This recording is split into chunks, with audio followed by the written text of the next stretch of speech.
அல்லாஹ்வுக்கு செய்த தவறிலே அல்லாஹ்விட்ட மன்னிப்பு கேட்டு அல்லாஹ் மன்னிப்பான். ஆனால் ஒரு மனிதன் இன்னொரு மனிதனுக்கு செய்த அநியாயத்தை அல்லாஹ் மன்னிக்க வேண்டும் என்று சொன்னால் பாதிக்கப்பட்டவன் இந்த உலகத்தில் மன்னிக்க வேண்டும். அதனால ரசூலுல்லாஹ் சொல்லி காட்டுறாங்க, இத்தகி தஅவத்தல் மظلوم, அநீதி இழைக்கப்பட்டவனுடைய பதுவாவுக்கு பயந்து கொள்ளுங்கள், அவனுக்கும் அல்லாஹ்வுக்கும் மத்தியில் எந்த திரையும் இல்லை. நாங்கள் மன்னிப்பு கேட்காமல் விடுவதற்கு காரணம் பெருமை ஒன்றுதான் காரணம். நான் எப்படி அவர்கிட்ட போய் மன்னிப்பு கேட்கிறது? நான் தப்பு செய்யவில்லையே, அவன் தானே தப்பு செஞ்சான். ஏண்ட பார்வையிலே நான் நல்லவன், அல்லாஹ்வுடைய பார்வையிலே அவன் நல்லவனாக இருந்தால் இதுக்குத்தான் அஞ்ச வேண்டும். இந்த உலகத்தில் ஏண்ட அறிவிக்கப்படுவதெல்லாம் நியாயம் இல்லை.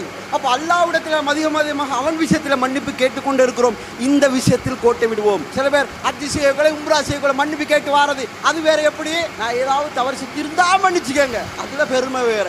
ஏன் உங்களுக்கு கேட்கலாது?